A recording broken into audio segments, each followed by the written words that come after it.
ಅಶ್ವಿನಿ ಚೆನ್ನಾಗಿ ಆಡ್ತಾ ಇಲ್ಲ. ಅವಳು ಏನಿಲ್ಲ ಅಲ್ಲಿ ಇಲ್ಲಿ ಅಂಟಾಕೋದು ಅದು ಮಾಡೋದು. ಆಡ್ಬೇಕು ಅಂತ ಹೋಗಿದ್ಮೇಲೆ ಎಲ್ಲರದ್ದು ಇಂಡಿವಿಜುವಲ್ ಪರ್ಫೆಕ್ಟ್ ಮಾಡ್ಬೇಕು.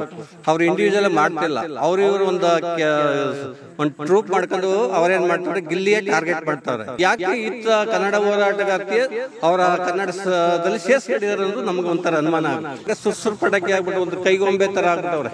ಯಾರ ಅಶ್ವಿನಿ ಅವರ ಕೈಗೊಂಬೆ ಆಗ್ಬಿಟ್ಟಾರೆ. ನೋಡ್ತೀವಿ. ಹೇಗೆ ಗಿಲ್ಲಿ ನಿಮ್ಮೂರಿನ ಹುಡುಗ ಹೇಗೆ ಆಡ್ತದೆ? ನಮ್ಮೂರ ಹುಡುಗ ಅಂತಂದ್ರೆ ನಮ್ಮೂರ ಕಲೆ ಹಂಗದೆ. ನಮ್ಮೂರ ಕಲೆ ಅಜಗ ನಿರಂತರವಾಗಿ ಬಂದಿರೋದು ಕಲೆ ನಮ್ಮೂರಲ್ಲಿ. ಗಿಲ್ಲಿ ಅಂದ್ರೆ ಮಂಡ್ಯದ ಗಂಡಿದ್ದಂಗೆ. ಅಂಬರೀಷ್ ಹೆಂಗೆ ಮಂಡ್ಯದ ಗಂಡು, ನಮ್ಮ ಗಿಲ್ಲಿ ಈಗ ಮಂಡ್ಯದ ಗಂಡು ತರ ಈಗ ಕೆಲಸ ಮಾಡ್ತಾವ್ರೆ ಇಂಡಸ್ಟ್ರಿಯಲ್ಲಿ. ಈ ಅವರ ಬೀಟ್ ಮಾಡಕ್ಕೆ ಯಾರು ಇಲ್ಲ. ಅವ್ರ ಬೀಟ್ ಮಾಡಕ್ಕೆ ಯಾರು ಇಲ್ಲ.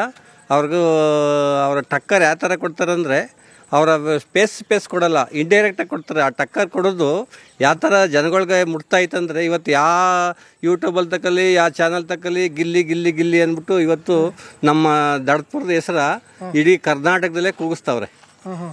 ಚೆನ್ನಾಗಿ ಆಡ್ತಾವ್ರೆ. ಚೆನ್ನಾಗಿ ಆಡ್ತಾ ಇಲ್ಲ ಅಂದ್ರೆ ಅಶ್ವಿನಿ ಚೆನ್ನಾಗಿ ಆಡ್ತಾ ಇಲ್ಲ. ಅವಳು ಏನಿಲ್ಲ ಅಲ್ಲಿ ಇಲ್ಲಿ ಅಂಟಾಕೋದು ಅದು ಮಾಡೋದು.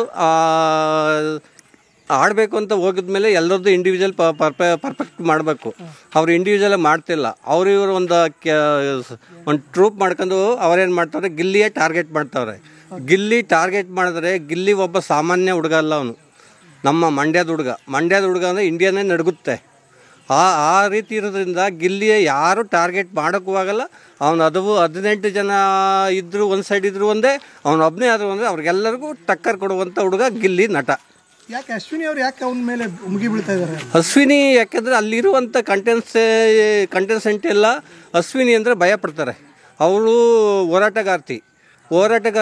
ಆಮೇಲೆ ಸ್ಪೀಚ್ ಎಲ್ಲ ಅವರು ನೀಟಾಗಿ ಮಾತಾಡ್ತಾರಲ್ಲ, ಅದರಿಂದ ಅವರೆಲ್ಲ ಎದುರ್ಕೊಂಡು ಅವ್ರ ಹತ್ರ ಮಾತಾಡೋಕ್ಕೆ ಹೆದರ್ಕತ್ತಾರೆ. ಆದರೆ ಗಿಲ್ಲಿ ಅಂತಂದರೆ ಇದು ಒಂಥರ ಮಂಡ್ಯದ ಭಾಷೆಯಲ್ಲಿ ಯಾವ ಥರ ಬರುತ್ತೆ ಹೇಳಿ, ಸಾಮಾನ್ಯವಾಗಿ ಇಲ್ಲೇ ಬನ್ನಿ ಸಾರ್ ಅಂತ ಅಂತೀವಲ್ಲ, ಆ ಥರ ಅವ್ರದ್ದು ಮಾತಾಡ್ತಲೇ ಅವ್ರಿಗೆ ಡಿಗ್ರೇಡ್ ಮಾಡ್ತಾರೆ. ಮತ್ತೆ ಬೇರೆ ಯಾರು ಚೆನ್ನಾಗಿ ಆಡ್ತಾ ಇದ್ದಾರೆ? ಬೇರೆ ಒಂದು ರಕ್ಷಿತಾ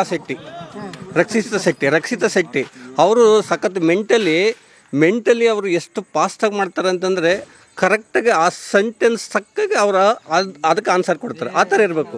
ಅವರು ಕಾವ್ಯ ಈ ಥರ ಏನಂತಂದರೆ, ನಾವು ಏನೇ ಆದ್ರೂ ಕಿಚ್ಚ ಬಂದು ಏನು ಹೇಳ್ತಾರೆ ನಮ್ಮ ಸುದೀಪ್ ಸಾರು, ಆಗ ಬಂದಾಗ ಆ ಆನ್ಸರ್ಗೆ ತಕ್ಕಾಗೆ ಅದು ಆನ್ಸರ್ಗೂ ಉತ್ತರಕ್ಕೂ ಕರೆಕ್ಟಾಗಿರ್ಬೇಕು. ಆ ಥರ ಹೇಳ್ತಾರೆ. ಅದು ಜನರ ನಿಯರ್ ಆಗುತ್ತೆ, ಹತ್ರ ಆಗುತ್ತೆ. ಆ ಥರ ಮಾಡಿದ್ರೆ ಚೆನ್ನಾಗಿರುತ್ತೆ. ಅದು ಬಿಟ್ಟು ಅಶ್ವಿನಿಯರು ಇಲ್ಲೇ ಒಂದು ಹೇಳೋದು, ಅಲ್ಲೇ ಒಂದು ಹೇಳೋದು, ಅವ್ರ ಮೇಲೆ ಇವ್ರು ಎತ್ಕಟ್ಟೋದು, ಇವ್ರ ಮೇಲೆ ಅವ್ರು ಎತ್ಕಟ್ಟೋದು ಅಂತಾರೆ. ಯಾಕೆಂದರೆ ಈಗ ಕನ್ನಡ ಹೋರಾಟಗಾರ್ತಿ ಅಂದರೆ ನಾವು ಕರ್ನಾಟಕರಾಗಿದ್ದು ನಮಗೆ ಹೆಮ್ಮೆ ಪಡುವವರು. ಯಾಕೆಂದರೆ ಕರ್ನಾಟಕ ರಕ್ಷಣಾ ವೇದಿಕೆ ಅಂದರೆ ಇಡೀ ಕರ್ನಾಟಕದಲ್ಲೇ ಒಂದು ಪ್ರಬಲವಾದ ಒಂದು ಶಕ್ತಿ. ಯಾಕೆ ಕನ್ನಡ ಅಂತ ಹೆಸರು, ಕನ್ನಡ ಅಂತ ಬಂದಾಗ ಮೊದಲನಾಗಿ ಬಂದು ಇಡೀ ಕರ್ನಾಟಕದಲ್ಲಿ ಏನಾಗುತ್ತೆ ಕನ್ನಡ ಬಾವುಟ ಕನ್ನಡಕ್ಕೆ ಸಂಬಂಧಪಟ್ಟಾಗೆ ನಿಂತ್ಕೋತಾರೆ. ಆದರೆ ಇಂಥವ್ರು ಬಂದು ಈಗ ಕನ್ನಡ ಹೋರಾಟಗಾರ್ತಿ ಅನ್ಕೋತಾರೆ. ಅಲ್ಲಿ ಬಂದು ಅವರು ಕನ್ನಡ ಹೋರಾಟಗಾರ್ತಿ ಅನ್ಕೊಂಡು ಇವರು ಇಲ್ಲಿ ಬಿಗ್ ಬಾಸ್ ಮನೆ ಒಳಗಡೆ ಬಂದು ಮಾಡ್ತಿರೋದು ನೋಡಿದ್ರೆ, ಅವರು ಯಾಕೆ ಕನ್ನಡ ಹೋರಾಟಗಾರ್ತಿ ಅವರ ಕನ್ನಡದಲ್ಲಿ ಸೇರ್ಸ್ಕೊಂಡಿದ್ದಾರೆ ಅನ್ನೋದು ನಮಗೆ ಒಂಥರ ಅನುಮಾನ ಆಗುತ್ತೆ. ಓಕೆ, ಈಗ ಚಂದ್ರಪ್ರಭು ಅವರು ಹೇಗೆ ಆಡ್ತಾ ಇದ್ದಾರೆ? ಚಂದ್ರಪ್ರಭು ಅವರು ಈಗ ಒಂದು ಲಾಸ್ಟ್ ವೀಕಿಂದ ಅವರು ಸ್ವಲ್ಪ ಮುಂದೆ ಬರ್ತಾವ್ರೆ. ಚಂದ್ರಪ್ರಭು ಅವ್ರದ್ದು ಭಾಳ ಟ್ಯಾಲೆಂಟ್ ಐತೆ.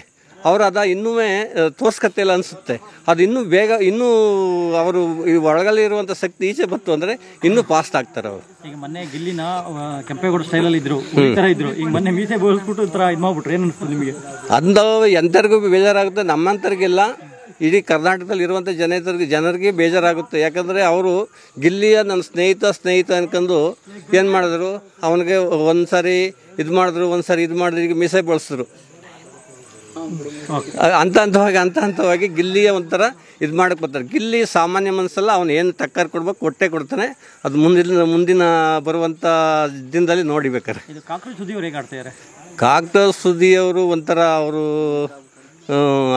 ಆಡೋದು ಕಷ್ಟ. ಏನಂತಂದರೆ ಅವ್ರದ್ದು ಒಂಥರ ಡೈಲಾಗ್, ಫಿಲಮಲ್ಲಿ ಡೈಲಾಗ್ ಎಲ್ಲ ಪ್ರಾಕ್ಟೀಸ್ ಮಾಡಿರ್ತಾರಲ್ಲ, ಒಂದು ಸೆಂಟೆನ್ಸ್ ತಕ್ಕಕ್ಕೆ ಅವ್ರ ಡೈಲಾಗ್ ಎಕ್ಸ್ಪೋಸ್ ಮಾಡ್ತಾರೆ ಅಷ್ಟೇ.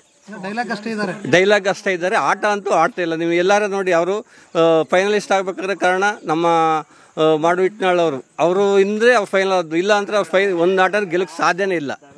ಮಲ್ಲಮ್ಮ ಬಂದಿದ್ದಾರೆ, ಸ್ವಲ್ಪ ಏಜ್ ಆಗಿದೆ, ಇವರಿಗೆ ಬಿಗ್ ಬಾಸ್ ಬೇಕಿತ್ತ ಅಂತ ಕೆಲವರು ಆಡಿಯನ್ಸ್ ಹೇಳ್ತಾ ಇದ್ದಾರೆ. ಏನು ಮಲ್ಲಮ್ಮ ಅಂತಾರೆ ಬೇಕೇ ಬೇಕು. ಬಿಗ್ ಬಾಸ್ ಅಂತ ಅನ್ನೋದು ಎಲ್ಲರಿಗೂ ಅದು ಒಂದು ಒಬ್ಬ ರೈತ ಮಹಿಳೆಯಾಗಿ ಬಂದಿರ್ತಾಳೆ. ಯಾಕಂದರೆ ಆಟ ಆಡೋರೇ ಬೇಕು, ಇನ್ನೊಂದು ಎಂಟರ್ಟೈನ್ಮೆಂಟ್ ಕೊಡೋರೇ ಬೇಕು ಅಂತ ಅನ್ನೋದಕ್ಕಿಂತ ಒಬ್ಬ ರೈತ ಮಹಿಳೆ ಬರ್ತಾರಲ್ಲ, ರೈತ ಮಹಿಳೆ ಬಂದಾಗ ರೈತರ ಕಷ್ಟ ಇರ್ತಾವಲ್ಲ ಅಲ್ಲಿ ಎಕ್ಸ್ಪೋಸ್ ಆಗುತ್ತೆ. ಆ ಅಮ್ಮ ಈಗ ಫಸ್ಟು ವಾರದಲ್ಲಿ ಹೆಂಗಿದ್ರು, 2ನೇ ವಾರದಲ್ಲಿ ಹೆಂಗಿದ್ರು, 3ನೇ ವಾರದಲ್ಲಿ ಹೆಂಗಿದ್ರು, 4ನೇ ವಾರದಲ್ಲಿ ಬಂದಾಗ ಯಾವ ಥರ ಅವರು ಸ್ವಲ್ಪ ಇಂಪ್ರೂವ್ಮೆಂಟ್ ಆಗ್ತಾವ್ರೆ. ಯಾಕಂದರೆ ಎಂಥವ್ರಿಗೂ ಅಷ್ಟೇ ಹಳ್ಳಿ ರೈತರಿಗೆ ಅಕ್ಷರ ಗೊತ್ತಿರೋದಿಲ್ಲ. ಅದು ಏನೇ ಆದರೂ ತಿಳ್ಕೊಂಡಾದ್ರೆ ಇಂಪ್ರೂವ್ಮೆಂಟ್ ಆಗುತ್ತೆ. ನೋಡಿ ಅವ್ರು ಮುಂದಿನ ದಿವಸ ಅವರು ಚೆನ್ನಾಗಿ ಆಡ್ತಾರೆ. ಯಾರು ಗೆಲ್ಲಬೇಕು? ಯಾರು ಗೆಲ್ಲಬೇಕು ಅಂದರೆ ನಮ್ಮ ಮಂಡ್ಯದ ಗಂಡು ಗಿಲ್ಲಿಯೇ ಗೆಲ್ಲಬೇಕು. ಸೆಕೆಂಡ್ ಯಾರು ಇರಬೇಕು? ರಕ್ಷಿತಾ ಅಣ್ಣ ತಂಗಿ. ಅಣ್ಣ ತಂಗಿ ರಕ್ಷಿತಾ ಇರಬೇಕು. ಈಗ ಇನ್ನೊಂದು ಜ್ಞಾನವಿ ಒಬ್ಬ ಜರ್ನಲಿಸ್ಟು, ಅಲ್ಲಿ ಬಂದ್ಬಿಟ್ಟು ಒಂಥರ ಚೈಲ್ಡಿಶ್ ಥರ ಆಡ್ತಾ ಇದ್ದಾರೆ ಅನಿಸ್ತದೆ ನಿಮಗೆ? ಜ್ಞಾನವಿ ಅವ್ರದ್ದು ಜ್ಞಾನವಿ ಅಂದರೆ ಪತ್ರಿಕೆಯೋದ್ಯಮಿಲಿ ಕೆಲಸ ಮಾಡಿರುವಂಥ ಜ್ಞಾನವಿ ಪತ್ರಿಕೆಯೋದ್ಯಮಿಲಿ ಹೆಂಗೆ ಹೆಸರು ಮಾಡಿದ್ರು ಅವ್ರು ಮಾಡ್ಬೋದು. ಅವ್ರೇನಂದರೆ ನಮ್ಮ ಗಿಲ್ಲಿ ನಟ ಸುರ್ಸುರು ಪಟಾಕಿ ಆಗ್ಬಿಟ್ಟು ಒಂದು ಕೈಗೊಂಬೆ ಥರ ಆಗ್ಬಿಟ್ಟವ್ರೆ. ಅಶ್ವಿನಿ ಅವರ ಕೈಗೊಂಬೆ ಆಗ್ಬಿಟ್ಟಾರೆ. ಅವರು ಅಶ್ವಿನಿ ಬಿಟ್ಟು ವಾಲಂಟ್ರಿಗೆ ಅವರು ಎಕ್ಸ್ಪೋಸ್ ಮಾಡಲಿ, ಅವರು ಒಬ್ಬರ ಪ್ರಬಲವಾದ Bigg Boss candidate, final candidate ಆದರೂ ಆಗ್ಬೋದು. ಈಗ ವೈಟ್ ಕಾರ್ಡಿಂದ 3 ಜನ ಬಂದಿದ್ದಾರೆ, ರಘು, ಆಮೇಲೆ ಸೂರಜ್, ಆಮೇಲೆ ರಿಷಾಗೌಡ ಅಂತ. ಈ 3ರಲ್ಲಿ ಯಾರು ಚೆನ್ನಾಗಿ ಆಡ್ತಾ ಇದ್ದಾರೆ? ಮತ್ತು ಇವ್ರು 3ರಲ್ಲಿ ಇವ್ರು ಬಿಗ್ ವೈಟ್ ಕಾರ್ಡಲ್ಲಿ ಬೇಕಾಗಿರಲಿಲ್ಲ ಅಂದರೆ ಯಾರು? ವೈಟ್ ಕಾರ್ಡಲ್ಲಿ ಬೇಕಾಗಿಲ್ಲ ಅಂತಂದರೆ ಇವರೇ ಬೇಕಾಗಿಲ್ಲ. ಯಾರು ರಿಷಾ ಅಂತ ಬಂದಿದ್ದಾರಲ್ಲ ಅವ್ರು ಬೇಕಾಗಿಲ್ಲ. ಅದು ಚೆನ್ನಾಗಿ ಆಡ್ತಾರೆ ಇವರು ಅನಿಸುತ್ತೆ. ಯಾರು ಈಗ ನಮ್ಮ ಕ್ಯಾಪ್ಟನ್ ಆಗೋರಲ್ಲ, ರಘುವರ್ಧನ ಅವ್ರು ಚೆನ್ನಾಗಿ ಆಡ್ತಾರೆ, ಮುಂದೆನೇ ಆಗ್ತಾರೆ. ಯಾಕೆ ಕ್ವಾಟ್ಲ ಕಿಚನಲ್ಲಿ ಚೆನ್ನಾಗಿ ಪರ್ಫಾರ್ಮೆನ್ಸ್ ಎಲ್ಲ ಮಾಡಿ ಭಾಳ ಜನಗಳಿಗೆ ಅವರು ಮಾಡಿರುವಂಥ ಅಡುಗೆ ಆಗ್ಬೋದು, ಎಲ್ಲದರಲ್ಲೂ ಅವ್ರು ಚೆನ್ನಾಗಿ ಮಾಡ್ತಿದ್ರು, ಅವ್ರು ಬರ್ಬೋದು. ರಿಷಾ ಏನಕ್ಕೆ ಬೇಡ? ಗಿಲ್ಲಿ ಎಲ್ಲ ಹೋಗಿ ಅವ್ರ ತೊಡೆ ಮೇಲೆಲ್ಲ ಮಲ್ಕೊಂಡ್ರು. ರಿಷಾ ಬಂದಾಗಲೇ ಒಂಥರ ಮಾಡಿದ್ರು. ಬಂದಾಗ ಅವರ ಆರ್ಭಟ ನೋಡಿದ್ರೆ ಏನೋ ಇವತ್ತು ಅಶ್ವಿನಿ ಮೇಡಮ್ಗೆ ಟಕ್ಕರ್ ಕೊಡೋಕೆ ಒಂದು ಹುಲಿ ಬಂದದಂತ ನಾವು ಅಂದ್ಕೊಂಡಿದ್ದೋ. ಇವತ್ತು ಅವರು ಏನು ಮಾಡಿದ್ದಾರೆ ಅಂತಂದರೆ ಅಶ್ವಿನಿ ಮೇಡಮ್ನೇ ಅಲ್ಲಿ ಕಾಂಪ್ರಮೈಸ್ ಆಯ್ತಾ ಇದ್ರು ಅನ್ನೋ ಲೆಕ್ಕದಲ್ಲಿ ನಮ್ಮ ಅಲ್ಲಿ ಕಾಣಿಸುತ್ತೆ. ಆದರೆ ಬಂದಂಥದ್ರಲ್ಲಿ ಏನಾದ್ರೆ ಬಂದಂಗೆ ಹುಲಿಯಂಗೆ ಹೋಗ್ಬೇಕು, ಹೋದ್ರು ಲಾಸ್ಟ್ಗೆ. ಆಗಿದ್ದಾಗ ಏನಾಯ್ತೆ, ಅವರ ಬಂದದಕ್ಕೆ ಒಂದು ಬೆಲೆ ಇರುತ್ತೆ, ಅವ್ರಿಗೆ ಒಂದು ಸ್ಟೇಜು ಬರ್ತದೆ.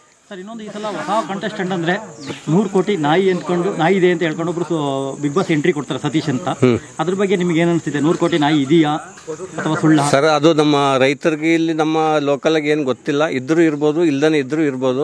ಯಾಕಂದ್ರೆ ನಮ್ಮ ಗಿಲ್ಲಿ ನಟಿ ಹೇಳ್ಬೇಕಾದ್ರೆ ಅವ್ರು ಆ ಬಿಗ್ ಬಾಸ್ಗೆ ಅವರು ಬರೋಕ್ಕಿಂತ ಸುಮ್ಗೆ ಇರೋದು ಬೆಸ್ಟ್ ಆಗಿತ್ತು ಕಾಣಿಸುತ್ತೆ. ಆದರೆ ಬಂದಂಥದ್ರಲ್ಲಿ ಏನಾದ್ರೆ ಬಂದಂಗೆ ಹುಲಿಯಂಗೆ ಹೋಗ್ಬೇಕು, ಹೋದ್ರು ಲಾಸ್ಟ್ಗೆ.